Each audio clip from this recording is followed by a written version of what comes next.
तो बुलेटिन में सबसे पहले बात आज के बाजार की करेंगे। अच्छे ग्लोबल संकेतों से आज के बाजार का जोश हाई रहा है। सेंसेक्स निफ्टी अच्छी बढ़त के साथ बंद हुए हैं। हालांकि मिड कैप इंडेक्स ने ऊपरी स्तर से थोड़ा फिसल कर क्लोजिंग ली है। बाजार का हाल समझते हैं कंचन नौटियाल से। कंचन, बताइए कैसे रहा है आज के बाजार का हाल? तो हफ्ते का पहला कारोबारी दिन और बाजार की इस टाइम पे बात करी जाए तो पॉजिटिव ग्लोबल क्यूज के चलते बाजार का जो मोमेंटम था आज हमें पॉजिटिव साइड में देखने को मिला है। निफ्टी में देखिए करीबन 0.5% की तेजी देखने को मिली है। वही बैंकिंग और स्मॉल कैप में भी आज जो है वो पॉजिटिव मोमेंटम जो है देखा गया है। इसके अलावा बाकी के सेक्टर्स की इस टाइम पे बात करी जाए तो IT आज एक पेन बना हुआ था। इसमें पेन की पीछे की वजह है एक तो AI, और AI आने के बाद जो जेफरीज है उसकी रिपोर्ट आई है जहां पे 6 स्टॉक के अंदर उन्होंने अपनी रेटिंग को डाउनग्रेड किया है। वही ओवरहैंग यहां पे आता हुआ दिखाई दिया। लेकिन PSU बैंक में देखिए शानदार तेजी, फाइनेंशियल्स में, मेटल्स में थोड़ी सी कमजोरी है। लेकिन ऑन द फ्लिप साइड अगर FMCG की बात करी जाए तो मोमेंटम यहां पे भी पॉजिटिव देखने को मिला है। अब बात करी जाए कि स्टॉक स्पेसिफिक एक्शन, तो सबसे पहले निफ्टी में देखिए अडानी पोर्ट शानदार इजाफा देखने को मिला है। कोटक महिंद्रा बैंक और डॉक्टर रेड्डीज एक अच्छी तेजी के साथ आज क्लोज होते हुए नजर आए हैं। लूजिंग पॉकेट में आप देखिए मेजॉरिटी ऑफ स्टॉक्स आपको IT पैक से ही देखने को मिलेंगे और तीनों ही स्टॉक में इन्फोसिस, विप्रो, टेकम में जो रेटिंग है उसको डाउनग्रेड किया गया है। इसके अलावा हिंडाल्को में आज कमजोरी का सत्र जो है देखा गया है। इसके अलावा IT में बाकी के जो स्टॉक्स है कोफॉर्ज मिड कैप में, एम्फेसिस और पर्सिस्टेंट सिस्टम में भी जो कमजोरी है वो देखी गई है, बिकॉज पूरे ही सेक्टर में जो ये चपत है वो लगती हुई नजर आई है। इसके अलावा अगर हम बाकी के स्टॉक्स देखें तो ये आज एक्सीडेंट ऑफ द डे बने हुए थे। IDFC फर्स्ट बैंक में जो 590 करोड़ का फ्रॉड है उसके बाद ये कमजोरी। UPL यहाँ पे जो बिजनेस को लेके पूरी की पूरी बातचीत चल रही है वहां से एक कंसर्न आता हुआ दिखाई दिया है कंपनी के डेट को लेके। गॉडफ्रे फिलिप्स पिछले कुछ सत्रों में हमने देखा था कि भारी तेजी यहाँ पे देखने को मिली थी, लेकिन आज प्रॉफिट बुकिंग का शिकार गॉडफ्रे फिलिप्स होता हुआ दिखाई दिया। और हिंदुस्तान एरोनॉटिक्स की बात करी जाए तो जो रिपोर्ट्स आई थी कि जो थर्ड प्लेन है वो क्रैश हुआ है, हालांकि उसके बाद कंपनी की तरफ से क्लैरिफिकेशन आई है कि ऐसा नहीं हुआ है, लेकिन उसके बाद बाजार का ये जो रिएक्शन है वो एविडेंटली स्टॉक प्राइस में देखने को मिला है। लेकिन ऑल इन ऑल बात करी जाए बाजार के मोमेंटम की तो वो पॉजिटिव साइड में ही दिखा है। शुक्रिया कंचन इस पूरी जानकारी पर। वही IDFC फर्स्ट और AU बैंक में आज जोरदार गिरावट रही है। दोनों शेयर वायदा के टॉप लूजर्स में शामिल है। क्या है ये वजह, बता रही है नुपुर जैन कुनिया।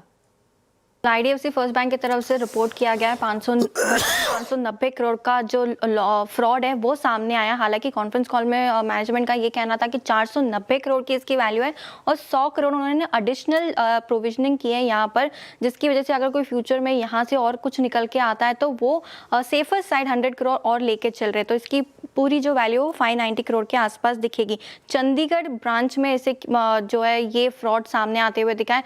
मैनेजमेंट ने फिर यहाँ पे कहा कि ये सिर्फ चंडीगढ़ ब्रांच से ही रिलेटेड है, किसी और ब्रांच पे कोई असर नहीं है। यहाँ पर हरियाणा सरकार के जो सरकारी खातों में लेन देन में जो है डिस्क्रिपेंसी वो पाई गई है। ऑलरेडी बैंक KPMG को अपॉइंट कर चुका है, फॉरेंसिक ऑडिट यहाँ पे शुरू हो चुकी है, रिकवरी और कानूनी प्रक्रियाएं वो भी लगातार यहाँ पर शुरू हो चुकी है। कॉन्फ्रेंस कॉल में 2-3 चीजें और मैनेजमेंट ने कही है। यहाँ पे उनका कहना है कि 0.5% ही है डिपॉजिट का, तो इतना बड़ा इम्पैक्ट नहीं होगा, ये इजीली बुक्स में अब्सॉर्ब हो जाएगा PNL के थ्रू। PNL में डायरेक्टली मैनेजमेंट वो ले लेगा इसे और इसका इम्पैक्ट आपको नहीं देखने को मिलेगा इतना ज़्यादा, क्योंकि क्वार्टरली बेसिस पे देखें तो 400-450 करोड़ का जो मुनाफा है वो बैंक दर्ज करता है और एनुअल बेसिस पे करीबन 1550 करोड़ का जो है वो मुनाफा यहाँ पे देखने को मिलता है। अब इसी के चलते AU स्मॉल फाइनेंस बैंक की भी खबर आती हुई दिखी, जहाँ पे हरियाणा सरकार ने दोनों ही बैंक को एक्चुअली एम्पैनल कर दिया था। उस पर AU स्मॉल फाइनेंस बैंक ने जो है वो सफाई दी है कि वो सरकार के साथ बातचीत करे और फिर से एक बार जो है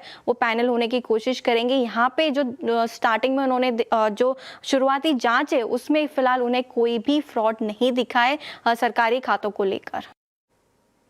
साथ ही IDFC फर्स्ट बैंक केस से कोई सिस्टमैटिक रिस्क नहीं है, ये कहना है RBI गवर्नर का। संजय मल्होत्रा के मुताबिक बैंकिंग सिस्टम में किसी तरह का रिस्क नहीं है, फ्रॉड मामले पर नजर बनी हुई है। We do not, as a policy, we do not comment on any individual bank or regulated entity. We are watching the developments. There is no systemic kind of an issue over here. तो देश में गर्मी बढ़ने लगी है। पिछले हफ्ते मुंबई में तो इस सीजन का सबसे गर्म दिन रिकॉर्ड किया गया। इस बदलते मौसम के बीच मार्केट उन शेयरों में तेजी की उम्मीद कर रहा है जो समर थीम से जुड़े हैं। आशीष चतुर्वेदी से समझते हैं कि आखिर समर थीम में अब तक किस तरह के रिटर्न मिलते आ रहे हैं। देखिए, गर्मियों की शुरुआत होगी और ऐसे में आम निवेशकों को एक ट्रेंड समझ में आता है कि क्यों ना एसी बनाने वाली कंपनीज, कूलर बनाने वाली कंपनीज में खरीदारी कर दिया। इनके 3 महीने काफ़ी बढ़िया होते हैं, गर्मियों के लिहाज से बिक्री खूब होती है। लेकिन इसका पूरी रिसर्च और एनालिसिस हमने किया और पता चला कि कुछ इंटरेस्टिंग स्टॉक्स हैं जो समर थीम में आउट परफॉर्म करते हैं, बड़े गेन्स यहाँ पर देखने को मिलते हैं। तो डेटा आपकी स्क्रीन पर लेकर आता हूँ। आप देखिए, बहुत ही इंटरेस्टिंग स्टॉक्स हैं, जैसे वोल्टास हो गया, ब्लू स्टार हो गया, सिम्फनी हो गया। ये एसी और कूलर बनाने वाली कंपनीज। अच्छा, वोल्टास में तो ट्रेंड साफ नहीं है। पिछले 10 साल में से 5-5 बार आपको मार्च, अप्रैल और मई में, यानी 50-50 वाला मामला है। ब्लू स्टार के ऑड्स देखें तो थोड़े से बेटर हो जाते हैं। सिम्फनी में मार्च का महीना बढ़िया होता है, अप्रैल में भी 6 बार तेजी देखने को मिली है, लेकिन मई में आप ज़्यादा बार देखें तो गिरावट यानी प्रॉफिट बुकिंग देखने को मिलती है। अब इंटरेस्टिंग स्टॉक्स की बात करते हैं। एसआरएफ है, नवीन फ्लोराइन, इनको लिस्ट में इसके लिए शामिल किया है क्योंकि रेफ्रिजरेंट गैस बनाती है जिसका इस्तेमाल एसी में किया जाता है। तो आप देखें कि यहाँ पर ज़्यादा बार तेज़ी रही है। अप्रैल के महीने में एसआरएफ में 10 में से 9 बार तेज़ी, नवीन फ्लोराइन में मार्च के महीने में 10 में से 8 बार तेज़ी देखने को मिली। मई का महीना अगेन यहाँ पर थोड़ी सी प्रॉफिट बुकिंग का देखने को मिलता है। वहीं वाडीलाल इंडस्ट्रीज़ की बात करें तो अच्छे ऑड्स हैं, बढ़िया गेंस यहाँ पर आपको तीनों महीनों में गर्मियों में देखने को मिले। अब परसेंटेज के लिहाज से तो देखिए, वोल्टास है, ब्लू स्टार है, सिम्फनी है, मई के महीने में प्रॉफिट बुकिंग वैसे 2-4% की तेजी, कोई खास मज़ा नहीं है। मज़ा कहाँ पर है? आप देखिए इंटरेस्टिंग स्टॉक्स में एसआरएफ, नवीन फ्लोराइन, ज़्यादा बार बढ़िया तेजी आपको देखने को मिली बेटर ऑड्स के साथ। अप्रैल का महीना शानदार रहता है जहाँ पर 8 से लेकर 10% के गेंस देखने को मिलते हैं। वाडीलाल इंडस्ट्रीज़ की बात करें तो मार्च के महीने में पिछले 10 साल में औसतन 11% की तेज़ी रही है, अप्रैल 6% है। वहीं बात करें मई के महीने में तो जहां पर दोनों स्टॉक्स में आप प्रॉफिट बुकिंग देख सकते हैं। वाडीलाल इंडस्ट्रीज में मामूली 2% के गेंस देखने को मिले। तो इन्फ्रेंसेस आपको बताऊं, कंक्लूजन ये है कि वोल्टास, ब्लू स्टार और सिम्फनी से ज़्यादा आपको रेफ्रिजरेंट गैस बनाने वाली कंपनीज में तेज़ी रहेगी। एसआरएफ और नवीन फ्लोराइन आउट परफॉर्म करते हैं। वहीं वाडीलाल इंडस्ट्रीज की बात करें तो आइसक्रीम की खूब बिक्री होती है और स्टॉक के प्राइस में भी असर नजर आता है।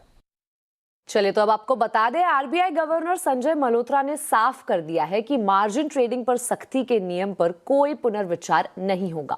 इसके साथ ही वित्त मंत्री ने बैंकों को आड़े हाथों लेते हुए साफ कहा कि बैंक का कोर बैंकिंग को छोड़कर इंश्योरेंस बेचने पर ज्यादा फोकस है, जिससे मिस सेलिंग हो रही है। इस पर ज्यादा डिटेल्स के लिए हमारे साथ है लक्ष्मण रॉय। लक्ष्मण जी, बताइए क्या है पूरी खबर? देखिए, इस पूरी प्रेस कॉन्फ्रेंस से 3 बातें खास तौर से निकलकर सामने आई जो काफी अहम है। पहली बात तो ये कि ट्रेडिंग कंपनियों के लिए बैंक कोलेट्रल की सीमा जो 50% से बढ़ाकर 100% करने का फैसला रिजर्व बैंक ने लिया है, उस पर कोई समीक्षा नहीं की जाएगी। जब ये सवाल रिजर्व बैंक के गवर्नर से पूछा गया तो उन्होंने साफ तौर से इनकार कर दिया कि इस पर वो पुनर्विचार भी नहीं करेंगे।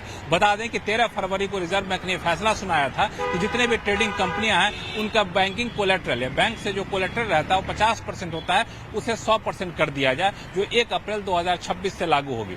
इसके फैसले के खिलाफ ट्रेडिंग कंपनियों ने यह कहा था कि इससे काफी ज्यादा नकदी किल्लत हो जाएगी और इस पर रिजर्व बैंक को पुनर्विचार करना चाहिए। जब यह सवाल पूछा गया तो रिजर्व बैंक ने पुनर्विचार करने की किसी भी संभावना से इनकार कर दिया। दूसरी महत्वपूर्ण बात निकल कर आई मिस सेलिंग को लेकर के, खासतौर से बैंकों की तरफ से, खासतौर से इंश्योरेंस प्रोडक्ट की जो मिस सेलिंग होती है उस पर वित्त मंत्री काफी ज्यादा सख्त नजर आई। उनका कहना था कि बैंकों का जो कोर बिजनेस है, बैंक अपने कोर बिजनेस से हट करके इस तरह के प्रोडक्ट, इंश्योरेंस जैसे प्रोडक्ट बेच रहे हैं जो सही नहीं है। उनका कहना था कि बैंकों को अपने कोर बिजनेस पर फोकस करना चाहिए, कासा पर फोकस करना चाहिए। उन्होंने जोर देकर यह भी कहा कि बार बार उन्होंने बैंकों को कहा है कि आप अपने कोर बिजनेस पर फोकस करिए, कासा पर फोकस करिए, यानी जो आप डिपॉजिट लेते हैं, जो क्रेडिट देते हैं, उस पर आप फोकस करिए। और ऐसे प्लेटफॉर्म से कहा जाना जहां बगल में आरबीआई गवर्नर बैठे थे, इस बात की ओर इशारा करता है कि आने वाले दिनों में इस पर और सख्ती की जा सकती है। हालांकि सारे रेगुलेटर की जो बैठक होती है, एफएसडीसी की बैठक, अगली बैठक में इस प्रोडक्ट के इंसेंटिव को बढ़ाने पर,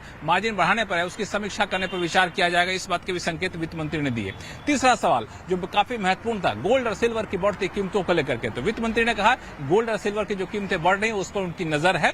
हालांकि कीमतें इतना ज्यादा नहीं बढ़ी है कि सरकार को दखल देने की जरूरत है। उन्होंने जोर देकर कहा कि गोल्ड की कीमतें इस वजह से बढ़ रही है क्योंकि अंतर्राष्ट्रीय बाजार से बड़ी मात्रा में सेंट्रल बैंक, दुनिया भर के सेंट्रल बैंक गोल्ड खरीद रहे हैं, लेकिन अभी दखल देने की कोई जरूरत नहीं है। शुक्रिया लक्ष्मण जी इस पूरी जानकारी के लिए। अगली खबर में बात करेंगे सोने चांदी की। सोने चांदी के दाम में आज फिर तेजी दिखी है। MCX पर सोना 1,60,000 के पार पहुंच गया है। वहीं 1 किलो चांदी की कीमत भी लगभग 15,000 बढ़कर 2,68,000 के पार निकल गई है। पिछले 5 दिनों में चांदी का भाव 18% चढ़ चुका है। इस साल सोने चांदी की कीमत में लगातार उतार चढ़ाव देखने को मिला है। सोना 2026 में अब तक 25,000 रुपए और चांदी 35,000 रुपए महंगा हो चुका है। तो वित्त मंत्री निर्मला सीतारमण ने सोने और चांदी पर बड़ा बयान दिया है। उन्होंने कहा है कि भारत में त्योहारों और शादी के सीजन में सोने की मांग बढ़ती है, लेकिन मौजूदा आयात को लेकर फिलहाल कोई बड़ा खतरा नहीं है और स्थिति नियंत्रण में है। We are watching it, but I'm not sure it has reached such alarming proportions given the tendency or natural things as it is in India for investing in gold, buying gold, and therefore I think it has not gone in that sense beyond a certain limit. But of course RBI will also be monitoring it. इसी के साथ आवाज समाचार में वक्त हो चुका एक छोटे से ब्रेक का। खबरें आगे और भी है, बने रहिए हमारे साथ।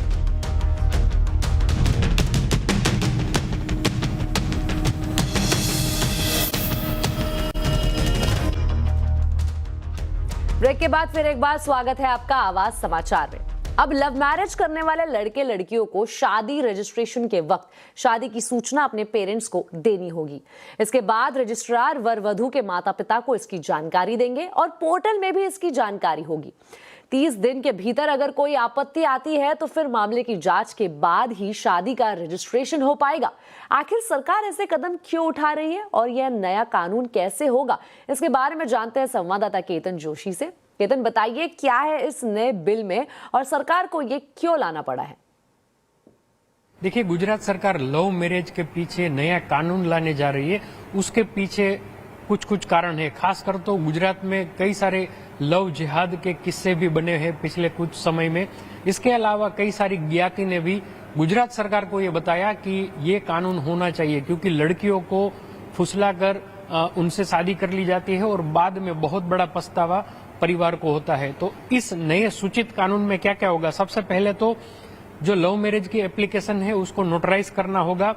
जो साक्षी बनता है उसके लेटेस्ट फोटो, वर वधू के फोटो जो बनने वाले हैं उनके फोटो, और फिर ये सारी प्रक्रिया असिस्टेंट सब रजिस्ट्रार के पास जाएगी और माता पिता का पूरा एड्रेस देना होगा। माता पिता की अनुमति का जो पत्र है वो भी, उनका डिक्लेरेशन भी देना पड़ेगा। और ये होने के बाद 10 वर्किंग डेज में इनको माता पिता के पास पहुंचा दिया जाएगा, चाहे वो लड़का हो या लड़की हो। और उनकी सम्मति के बाद ही 30 दिन के अंदर ये सारी प्रक्रिया पूरी कर ली जाएगी। और अगर इसमें कहीं पे भी संदेह होता है, यानी कि लड़कियों के माता पिता को संदेह होता है या तो लड़के के माता पिता को, तो वो तुरंत ही प्रशासन को सूचित कर सकता है। कई बार ऐसे किस्से आए हैं और बहुत बड़ा इश्यू भी गुजरात में कई बार हो चुका है। तो इसी सारी बात को मद्देनजर, खासकर लव मैरिज का जो ट्रायंगल है उनके पीछे जो धोखाधड़ी का मामला है, उनको ही, लव जिहाद को ही कंट्रोल करने के लिए सरकार ये कुछ करने जा रही है। जी। और आवाज अड्डा में भी हम आज इसी पर चर्चा कर रहे हैं। लव मैरिज दिल की सुने या घर की, जरूर देखिए शाम 7:57 पर। बढ़ते हैं अगली खबर की ओर। बंगाल चुनाव को लेकर सियासी सरगर्मी तेज हो गई है। पीएम मोदी ने पश्चिम बंगाल के नागरिकों के नाम हिंदी और बांग्ला भाषा में एक खुला पत्र लिखा है। इसमें उन्होंने सीएए का जिक्र करते हुए घुसपैठ पर लगाम, राज्य के विकास, कानून व्यवस्था और कल्याणकारी योजनाओं के मुद्दों पर अपनी बात रखी है। पीएम मोदी ने पत्र की शुरुआत जय मां काली के जयकारे के साथ की। उन्होंने लिखा कि अब बस कुछ ही महीने में पश्चिम बंगाल का भाग्य सुनिश्चित हो जाएगा। आने वाली पीढ़ी का भविष्य किस दिशा में आगे बढ़े, ये आपके सोचे समझे फैसले पर निर्भर करता है। मेरे सोनार बांग्ला के सपने देखने वाला हर एक नौजवान, बूढ़ा और महिला आज बहुत पीड़ा में है। उनकी पीड़ा से आज मेरा हृदय भी व्यथित है। इसीलिए मैंने मन की गहराइयों से एक संकल्प लिया है, पश्चिम बंगाल को विकसित और समृद्ध बनाने का संकल्प। प्रधानमंत्री नरेंद्र मोदी 25 और 26 फरवरी 2026 को इजराइल की यात्रा पर जा रहे हैं। इजरायली प्रधानमंत्री बेंजामिन नेतन्याहू ने सोशल मीडिया पर पीएम मोदी को अपना खास दोस्त बताते हुए इस दौरे को दो वैश्विक नेताओं के बीच एक शक्तिशाली गठबंधन करार दिया है। प्रधानमंत्री मोदी ने नेतन्याहू के संदेश का गर्मजोशी से जवाब देते हुए कहा कि भारत इजराइल के साथ अपनी चिरस्थायी दोस्ती को बहुत महत्व देता है। उन्होंने जोर देकर कहा कि यह रिश्ता केवल कूटनीति तक सीमित नहीं है, बल्कि विश्वास, इनोवेशन, शांति और प्रगति का साझा संकल्प पर टिका हुआ है। इस यात्रा के दौरान प्रधानमंत्री मोदी इजरायली संसद नेसेट को भी संबोधित करेंगे। साथ ही रक्षा और सुरक्षा के अलावा आर्टिफिशियल इंटेलिजेंस, क्वांटम कंप्यूटिंग और साइबर सुरक्षा जैसे भविष्य के क्षेत्रों में बड़े समझौतों की भी उम्मीद है।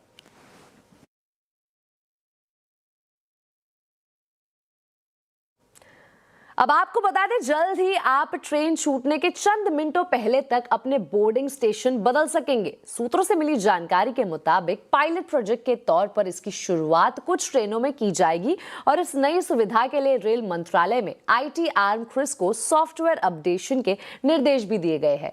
सिस्टम में बदलाव के बाद ट्रेन खुलने के आधे घंटे पहले तक, मतलब गाड़ी का दूसरा चार्ट बनने तक, आप बोर्डिंग स्टेशन अपडेट कर पाएंगे। 15 दिनों में इसका पायलट प्रोजेक्ट शुरू होगा और जल्द ही सभी ट्रेनों में सुविधा शुरू हो जाएगी।